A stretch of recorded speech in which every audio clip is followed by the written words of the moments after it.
Thank you, and good afternoon, everyone. My name is Craig Smith. I am the Marine Portfolio Manager for WWF South Africa, and I have this awesome privilege of moderating this panel, which has a diverse range of expertise and hailing from various places in Africa and beyond. And we're looking at a very fascinating topic in terms of disrupting fisheries and aquaculture. And so for you as the audience who's tuning in, I would like you to ask yourself three questions as we engage in this interesting discussion, and that is, why do we need to disrupt fisheries and aquaculture? What do we need to disrupt in fisheries and aquaculture? And how do we do this disruption in fisheries and aquaculture? And in this discussion, if we are not making it very apparent in terms of those answers to those questions, please can I encourage you to send forward some questions online, and time permitting, hopefully we can address some of your questions live, and we can forward that to the various panel members. So without any further ado, let me introduce you to the esteemed panel. And first up, we have Beth Wagudi. She's the only female on the panel, and I'd just like to welcome her. She's the program manager for IDH in Kenya. She comes to the panel with experience and background in food technology and food science, and a particular experience in terms of fisheries value chains, where she has over 26 years of experience. So a particular warm welcome to you, Beth. And next up, we have Serge Remakers, who is a managing director for Abelobi. His experience is in aquaculture and in fisheries, but if you ask him what is his passion, he'd probably tell you that it is in small-scale fisheries specifically, and in terms of social equity, issues on climate change, impacts of climate change on communities and environment. And he's also very much a tech guru, so he's very much the founder of Abelobi, which is a fisheries app that we hope that will take Africa and the globe by storm in the near future. And he comes with 15 years of experience in the sector. So welcome, Serge. We also have on our panel, we have Flavio Corson, who's the Director of Partnerships for Aquaspark. And in terms of his experience, he has a vast range of experience, particularly in aquaculture and eco-labeling, working in a whole host of countries, ranging from Southeast Asia to Africa. He's currently based in the Netherlands now, but he has 27 years of experience in those aspects. And his current focus right now is looking at impact investment as well as accelerator projects. And a particular warm welcome to you, Flavio. Next up, we have Francis Turu from Kenya. He's the Managing Director for Rhino Tech for Impact. And he comes with a background of computer science. And his particular interest is in terms of the value chains. In aquaculture, he has 3 years experience. And particular warm welcome to you too, Francis. And then last but not least, we have Ernest Weira. Ernest comes from Kenya as well. He comes with a background in chemical engineering, as well as business management, and has a particular interest in improving aquaculture feed, where he has 5 years experience in this regard. So a particular warm welcome to you, Ernest. So that is by way of introduction of the panel for this interesting discussion this afternoon.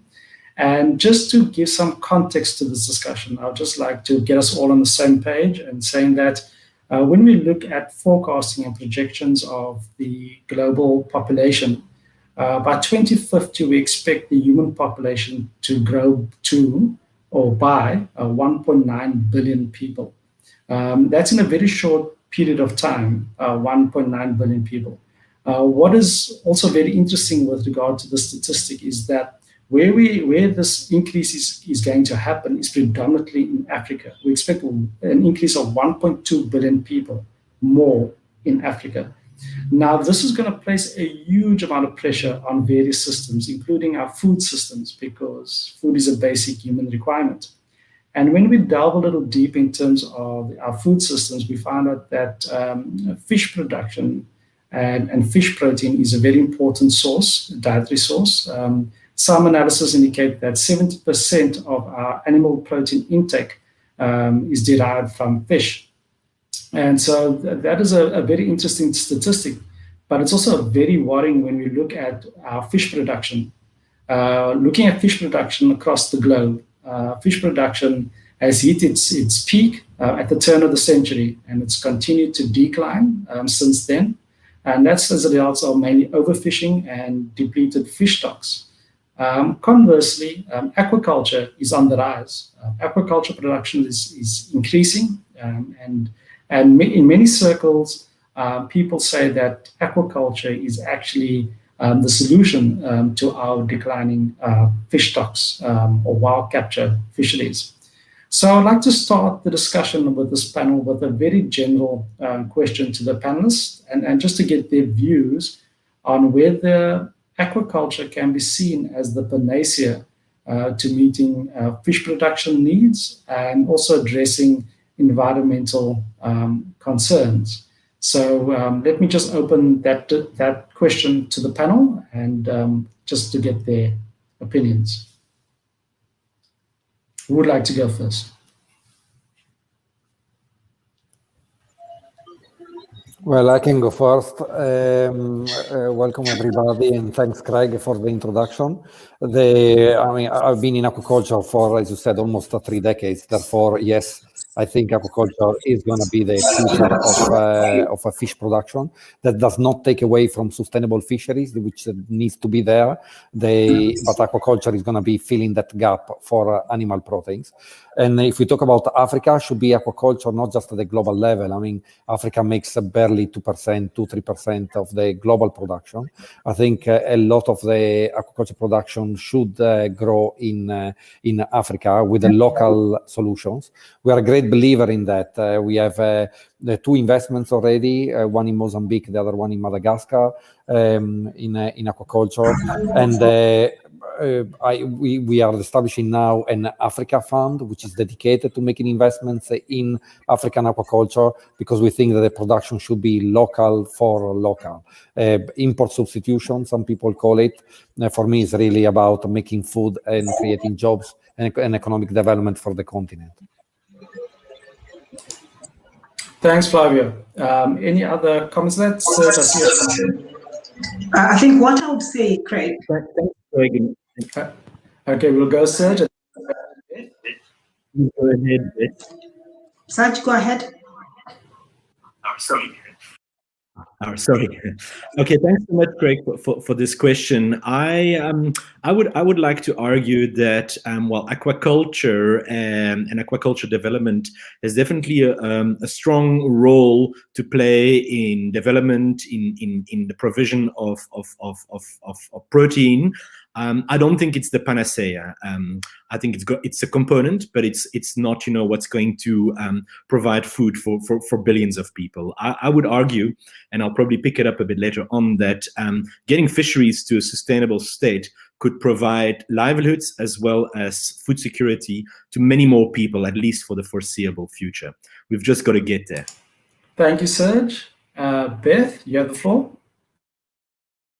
Yes, Serge, I'm hearing you.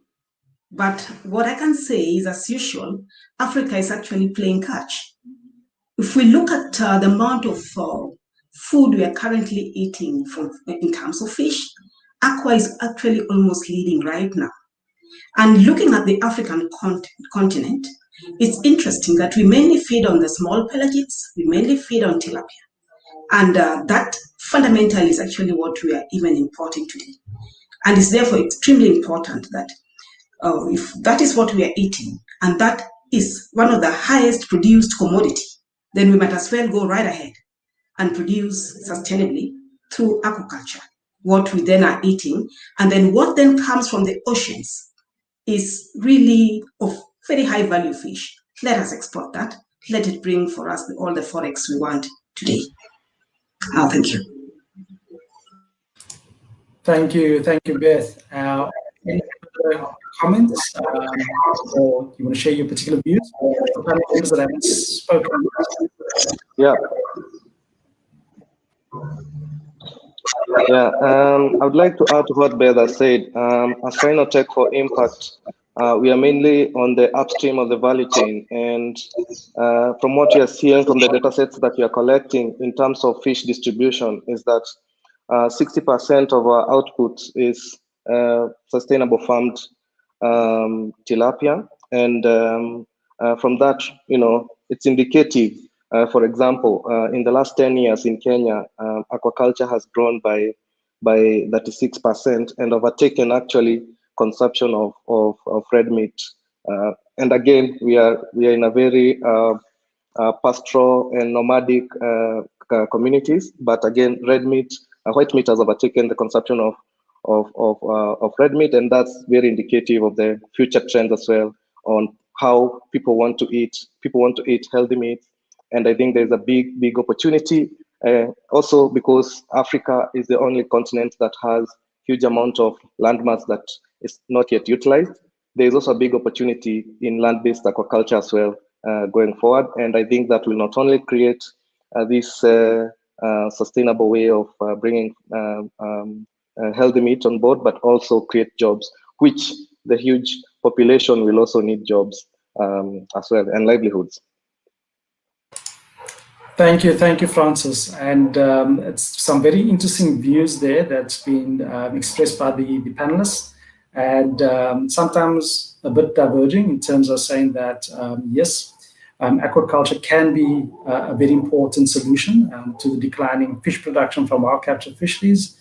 But there's also the other concern that do not give up yet on wild capture fisheries, because if managed, wild fish capture production can actually meet the needs of an increasing population. So I'll move on to another question. That's just by way of warning. I'm going to address to Flavio.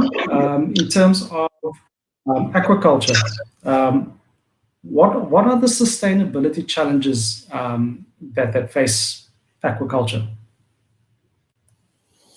Yeah, thanks. So we are talking about the global level here, I guess. Let's start from that, and then we can narrow down a little bit more into Africa.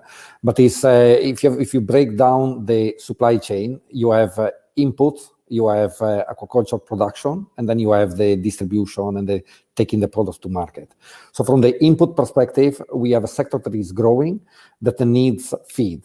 And that the feed needs to be with the right quality. You're talking about replacement of more traditional sources of protein, like replacing fish meal, for example, or soy, which have a bunch of sustainability issues with alternative sources, whether it is insects, and there are quite some interesting companies in Africa as well on that, or single cell based, so bacteria, basically using natural gas or different sources of carbon and nitrogen to make bacteria, which then make the protein. You're talking about omega-3s, so through oil, algal oil, or different forms of making that oil. But in the terms of inputs, also genetics. So they need to have good breeds, basically, of this of the animals that are being stocked. So that's on the inputs and the work that needs to be done to have a sustainable growth of the sector.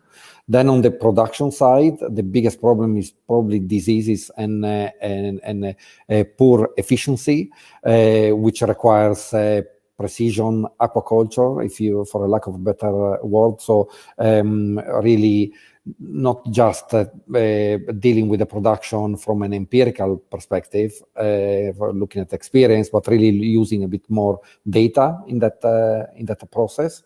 And if you look about the distribution, being very focused on a middleman and a lot of players in the supply chain, and there is a need to make it a bit more, if you want, a smoother and a connection between the production and the market being a bit more structured, a bit more organized, which requires also access to finance, by the way, because sometimes the middlemen play a role in that, in access to finance.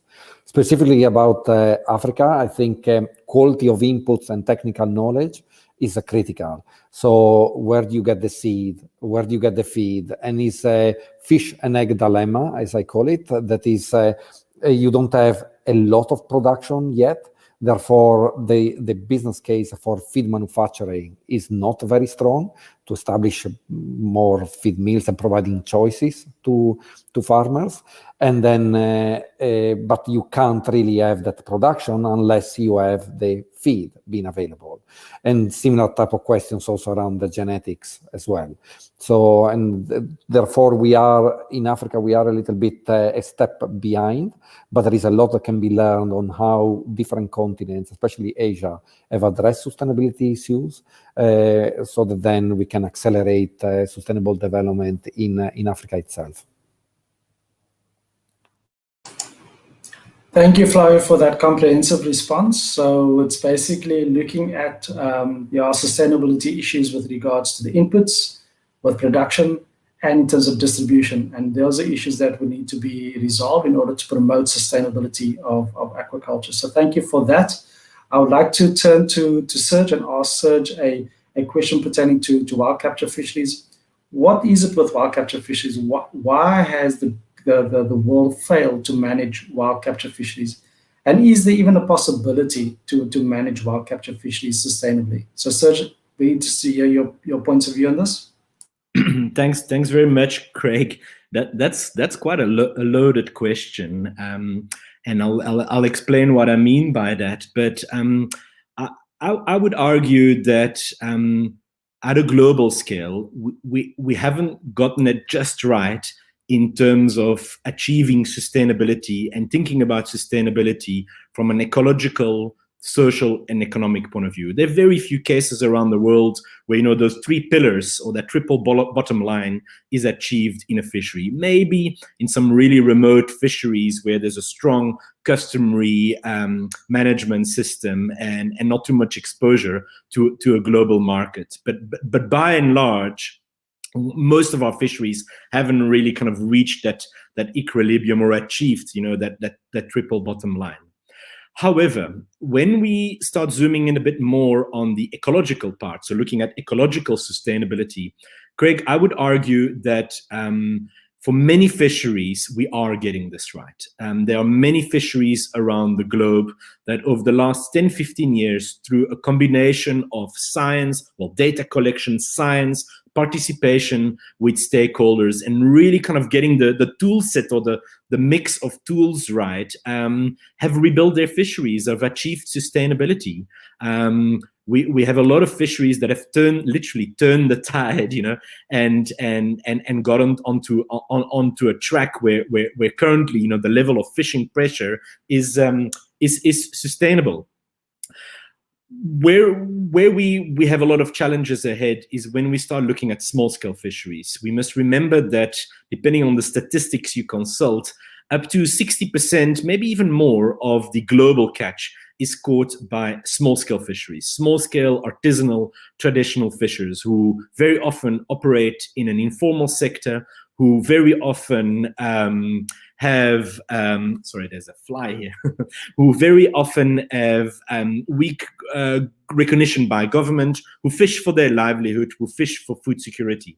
In those fisheries, more effort is needed. In those fisheries, we need to dive deep and look at, the ecological objectives, the social or socioeconomic objectives, and the overall governance objectives, and how we bring those fisheries on a path towards sustainability.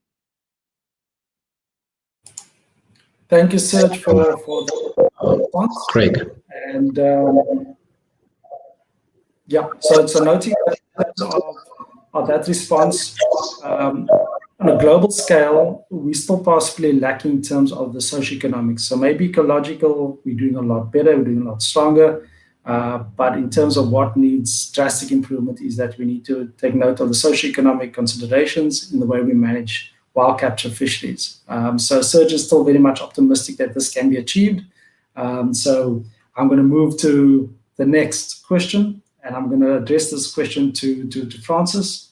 Francis, what disruptive interventions are required for aquaculture and for fisheries in order to promote sustainability? Well, thank you, Craig. I think some of the disruptive sort of innovations that you have seen that are coming up specifically for Africa are basically trying to address the issue of infrastructure and capacity, because those are some of the challenges that are felt in the whole of the continent. And those issues, again, cut across both the downstream of the value chain and also the upstream of the value chain. And there are certain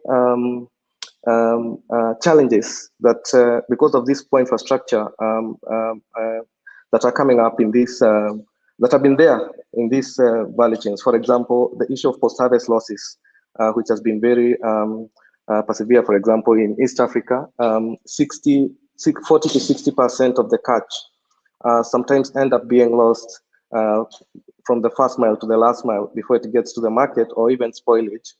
And obviously it's because of these infrastructure challenges. I think one way is to have the like of startups like Abalobi or ourselves, Rhinotech for Impact, and what you're trying to do by providing this soft infrastructure as a first intervention before the government and other public sector comes in with the hard infrastructure investment.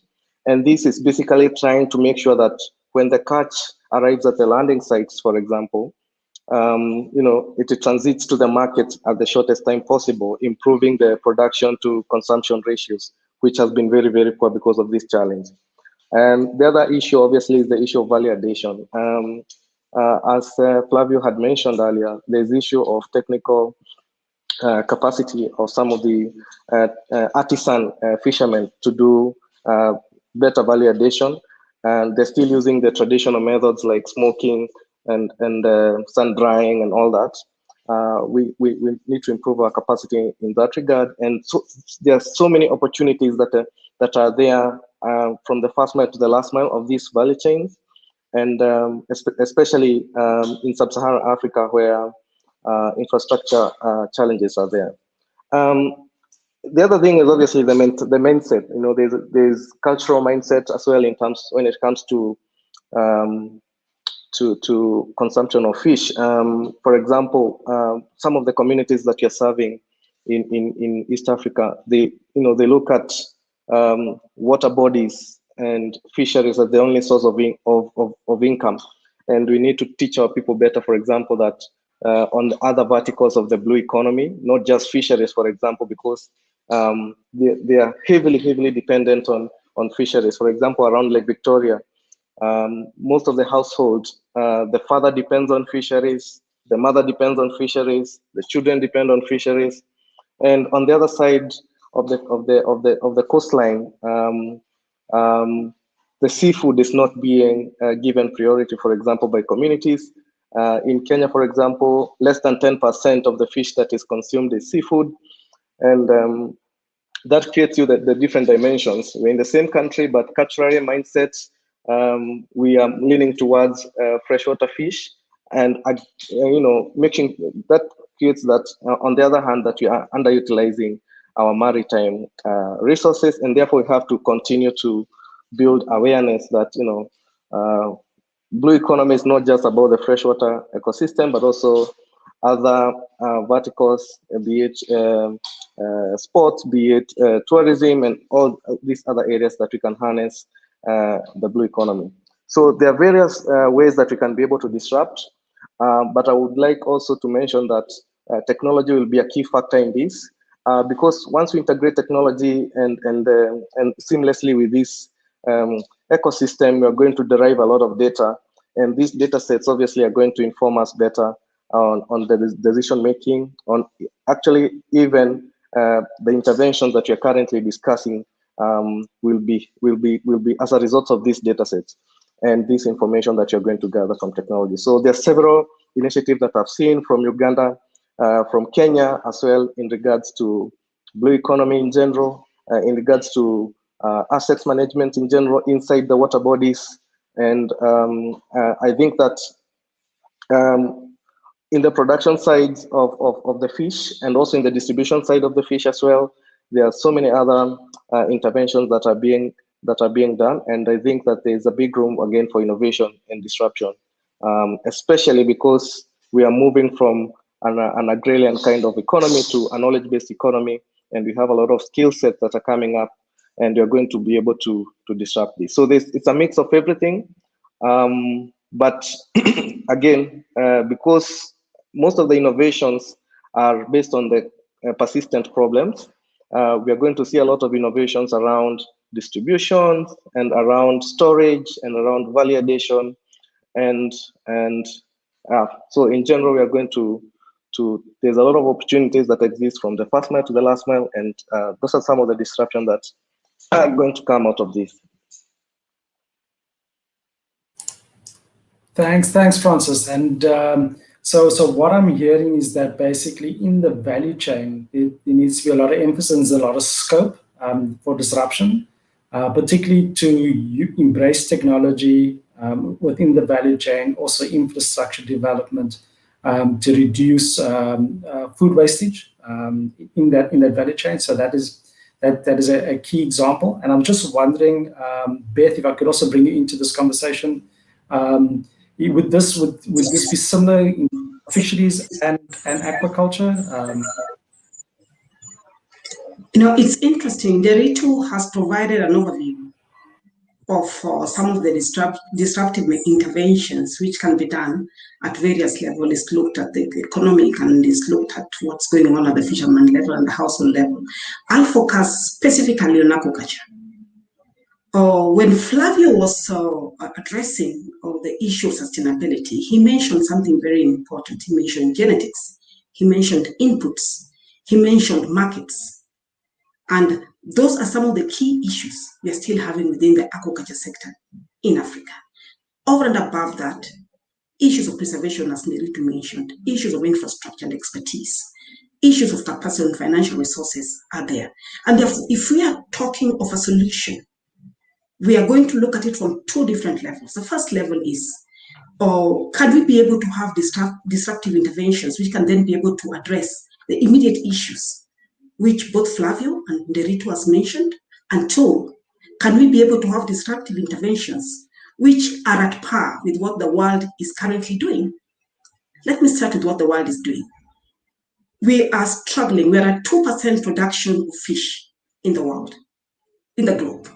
It's actually bad. Now, what can we then do to be able to increase this productivity? The immediate thing is what everybody's doing. Can we be able to have plug and play technologies? I spoke with a gentleman the other day, and he had very interesting RAS systems, which he can be able to put in place, and he arrives in your farm, and all you need is water and a bit of energy, and you plug it, and we are already talking of fish productivity. We are talking of inputs. Today we are having cages, for instance, in the water bodies. Everybody has had cages for years. Africa is just getting into that right now. And as we're getting into that right now, the important bit then is the inputs which are expensive, the genetics of the fish which are not good enough. Can we be able to work on that? But as we are working on that, what disruptive intervention can we put in place for inputs? It would be as simple as, can we be able to have sensors which can be able to tell when fish are hungry and automatically feed them? Can we be able to have sensors which can even be able to detect water quality? Can we be able to have technologies which can be able to gather and safely store data for us at any one time? And then this data then is used for issues of traceability. This data is used for issues of even, or compliance. But more importantly, when we start talking traceability, we start talking certification. And if we have the technology which can be able to trace products for us, then we already can tell the market that we have followed the path of how this fish was grown. It was sustainably grown or sustainably managed, and therefore we are bringing it into the market for you at that particular level. So we're looking at 4 components. We're looking at disruptive innovations from the point of view of data management, from the point of view of production, where we have sensors sensing, even the food for fish, water quality, and all that. We have digital solutions telling us this is what the market is paying today, so that the people who are the product producers know if I take my fish to the market today, this is how much it's going to be. We have, solutions or destructive mechanisms or interventions such as for plug-and-play technologies, where it will be easier for our farmers to just immediately plug in and start growing their own fish. So those are the 4 main areas we're looking at. But I go back to, again, the other bits in terms of preservation, because we're losing a lot of our fish there, in terms of infrastructure, in terms of expertise. That is normal day to day. It might not be disruptive. It's a question of, good management practices for us and being able to have resources to achieve, all the infrastructural issue and input and genetics, so that then once we have sorted that out, as we come in the disruptive interventions, we then are almost aligned with what's going on in the world. Well, thank you, Craig. And thank you, Beth, for that. We just have a question that's come from the audience. So just to break our line of questions, and I'd just like to pose this to you as the panelists. And this question has been posed by Jeffrey, and Jeffrey asks, can wild capture fisheries on African coasts be sustainable without stronger government interventions to reduce illegal, unreported, and unregulated fishing, so the IUU fishing? So could I address this question? Serge, would you like to have a first response to that? Absolutely, I'd love to. So Jeffrey, there's no doubt that strong government intervention support to address some of the highly organized illegal fishing is absolutely necessary. We need different countries to work with one another. We need to use various technologies out there, global technologies that are being used in other parts of the world. But what I would like to say, and I'll keep it really short, is picking up on what Beth said.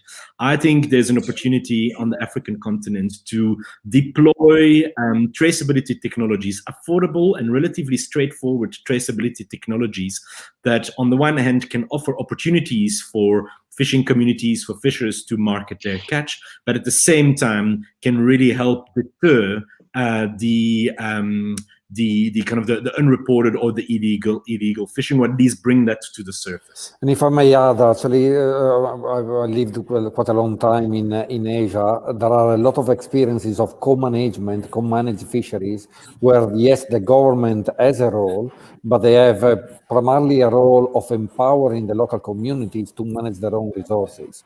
And if you pair that to technology that actually allows to manage the stocks in a more professional, inverted commas, way, I think that would work quite. Thank you, sir. Yes. Beth, would you like to add? Yes, I just wanted to add on to that. I think looking at the African landscape, other than South Africa, other than maybe Morocco and Egypt, again, the African governments have taken quite a bit of a nap. We have the UNCLOS, the law of the sea, which has been there for years. Very few of the African countries have actually domesticated this and applied it. We have the port state measures. You look at the various African countries, very few of them have domesticated it and applying it. So even the basic rudimentary issues of policies, we are yet to put in place. And just to answer what that gentleman was saying, that yes, we really need to be able to get first and foremost our governments to just do what they need to do. And then after that, we follow closely with issues of co-management, we follow closely with issues of even a coast guard, and ensuring that we have appropriate infrastructure to deal with IU, because it's bad. Thank you. Thanks, Beth. So we're looking at basics for governments to domesticate international laws. We're looking at embracing various technologies such as for traceability. And let's not forget the issue in terms of co-management for governments to empower co-management with communities to fight against IUU. So thanks for all of those inputs. Jeffrey, I'm hoping that the panel has given some consideration or some good responses to your question. I would like to ask a next question for Ernest. And Ernest, can you provide some concrete examples of good and effective disruption interventions for aquaculture or for fisheries? Thank you very much, Craig, for the opportunity. In addressing this question, sorry, I'd like to focus more on 3 aspects.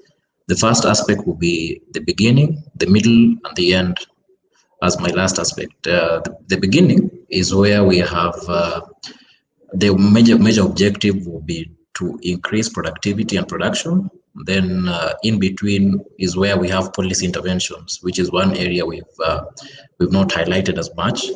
So that is a policy intervention in between. Then at the end, that is where we have the objective of widening market access.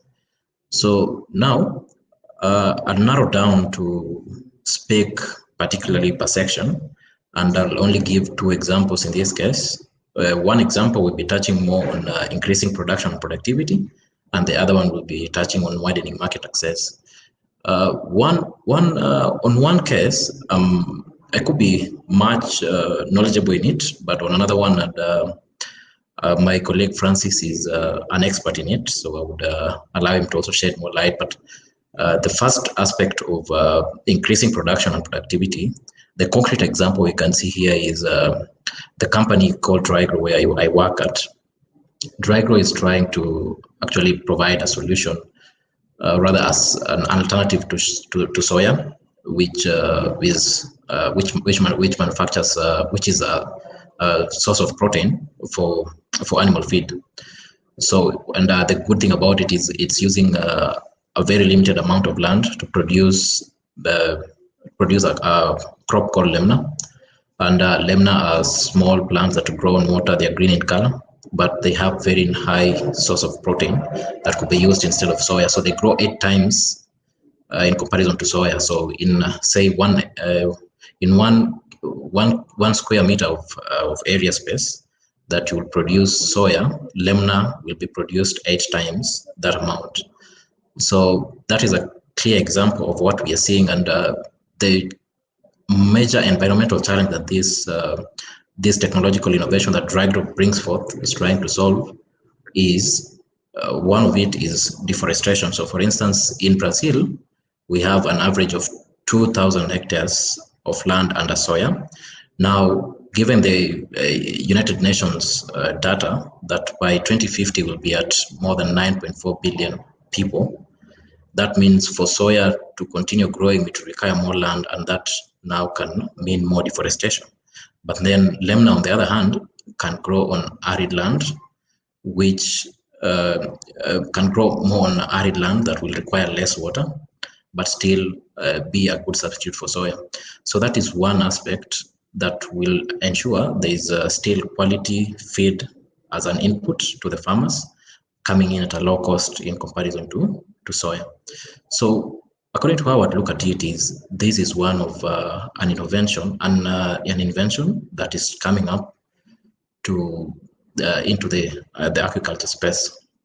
So that is as much as the beginning is concerned. So for a farmer, if he gets high quality feed at low cost, that will improve his production and productivity. So that is at the first stage.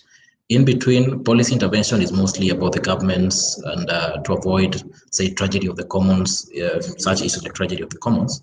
Now, at the end, where we have widening market access, that is now where my colleague Francis is forte is, where he works on the cold chain. So as soon as the fish has been produced, he ensures the product get there. But maybe I'll allow him to say more about it.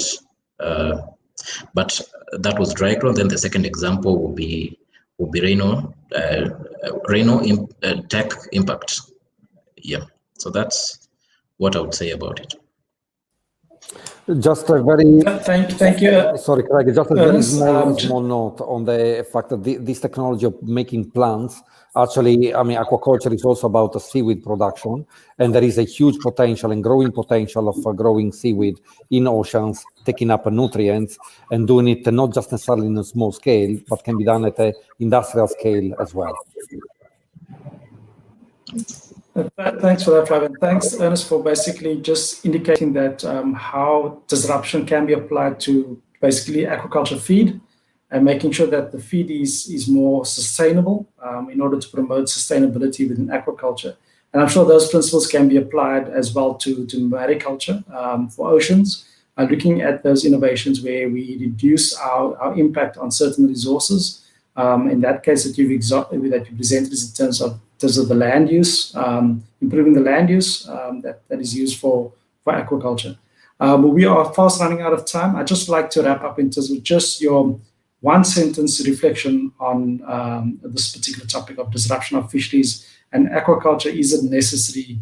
And what is it, and how do you apply it? Just very quickly, one sentence. Can we start with you, Ernest? One sentence.